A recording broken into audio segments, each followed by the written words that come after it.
Aji Tim Sukses Capres.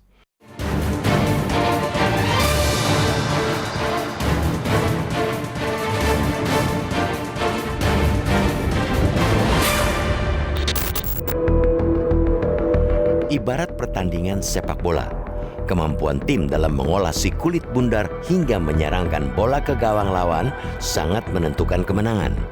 Begitu pula dengan arena pemilihan presiden. Selain kekuatan pesona calon presiden dan calon wakil presiden, faktor lain yang menciptakan keberhasilan dalam kontestasi adalah keberadaan tim sukses dalam menyiapkan strategi pemenangan. Sejumlah partai politik yang sejauh ini mendukung Ganjar Pranowo sebagai bakal calon presiden telah mengungkapkan sejumlah nama yang akan menjadi tim pemenangan pada 2024. Meski belum menyebut pasangan Ganjar sebagai bakal calon wakil presiden, para elit tertinggi 4 parpol menunjukkan Ketua Umum Kamar Dagang dan Industri atau Kadin Indonesia, Arsyad Rashid, yang akan memimpin tim pemenangan mantan Gubernur Jawa Tengah tersebut. Lalu mantan Panglima TNI Jenderal Purnawirawan Andika Perkasa dan mantan Wakil Kepala Polri atau Wakapolri Komjen Purnawirawan Gatot Edi Pramono sebagai wakil ketua tim. PDIP juga telah mengumumkan ada lebih dari 1.000 organ relawan yang mendaftarkan diri selaku pendukung Ganjar Pranowo. Di sisi lain, parpol-parpol yang tergabung dalam Koalisi Indonesia Maju pengusung Prabowo Subianto masih menggodok mengenai tim kampanyenya. Prabowo juga belum memiliki calon pendamping untuk bisa maju dalam Pilpres 2024. Sedangkan parpol yang tergabung dalam Koalisi Perubahan untuk Persatuan atau KPP beserta Anies Baswedan yang sudah berpasangan dengan Muhaimin Iskandar juga telah menyepakati tim pemenangan Koalisi Perubahan. Di antara tim pemenangan itu, mereka sepakat menunjuk mantan Jaksa Agung M. Prasetyo dan mantan Jaksa Edwin P. Sitomorang sebagai Dewan Pengarah Tim Hukum. Lebih dari 1.000 advokat telah mendaftar untuk bergabung dengan tim itu. Anggota tim 8 Koalisi Perubahan KPP Willy Aditya mengibaratkan tim pemenangan pasangan Amin dengan istilah false nine yang ada di sepak bola. Sehingga semua bisa mengatur ruang, menciptakan peluang, sekaligus menjadi striker untuk mengegolkan pasangan Anies Muhaimin. Tim kampanye akan menjadi orang dekat bakal calon presiden. Mereka menyusun dan menjalankan strategi cara memenangi pemilihan. Di rezim pemilihan secara langsung pada hakikatnya adalah memilih citra kandidat. Peran partai politik justru sebatas sebagai syarat pengajuan calon, sehingga tim sukses akan menjadi pihak yang lebih berperan dalam upaya menciptakan citra para kandidat yang sesuai dengan keinginan publik. Para tim kampanye juga akan menentukan indah dan mulusnya permainan politik. Bagaimana melancarkan strategi serangan politik secara elegan meski menohok bagi pihak lawan.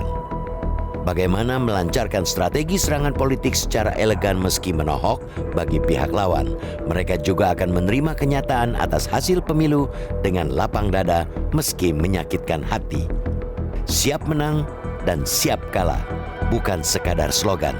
Tidak menerima hasil pemilu akan diwujudkan berupa gugatan ke Mahkamah Konstitusi. Akan tetapi, ada juga permainan akal bulus dalam pertarungan politik. Mereka akan gencar melangsungkan serangan seperti black campaign, politik uang, atau distribusi kabar hoax. Tim sukses yang mengedepankan akal bulus juga dengan berat hati menerima hasil pemilu. Mereka akan memanas-manasi bahwa terjadi kecurangan pemilu tanpa data maupun fakta untuk menggerakkan massa. Di sisi lain, tim sukses pasangan pemenang juga banyak yang meraih karir politik cemerlang, seakan menjadi reward atas komitmen dan hasil kerja mereka selama pemilihan. Semisal mendiang Cahyokumolo yang mengetuai tim pemenangan pasangan Joko Widodo Yusuf Kala pada 2014. Setelah pemilihan dia ditunjuk menjadi Menteri Dalam Negeri. Selain itu, Anies Baswedan yang menjadi juru bicara tim kampanye kemudian sempat menjadi Menteri Pendidikan dan Kebudayaan. Lalu Erick Thohir yang memimpin tim pemenangan Joko Widodo Ma'ruf Amin pada 2019 yang kemudian ditunjuk sebagai Menteri BUMN. Karir cemerlang para tim sukses tentu bukan karena akal bulus. Mereka tentu dipandang sebagai orang yang dipercaya oleh presiden terpilih. Presiden terpilih tentu telah melihat dan mengalami kapasitas dan kapabilitas para orang dekatnya tersebut. Mereka berhasil mengantarkan kandidat ke kursi kekuasaan tanpa akal bulus. Pemilu adalah ajang konflik politik yang terlembaga. Di momentum pemilulah terbuka peluang bagi pihak-pihak yang berbeda posisi untuk merebut atau mempertahankan kekuasaan secara sahih. Di era modern, tentunya publik berharap pergantian atau keberlangsungan kekuasaan bisa berlangsung secara riang dan beradab. Apalagi di Indonesia kerap mengibaratkan pemilu sebagai pesta demokrasi. Namanya pesta, seyogianya lah berlangsung secara meriah dan menyenangkan.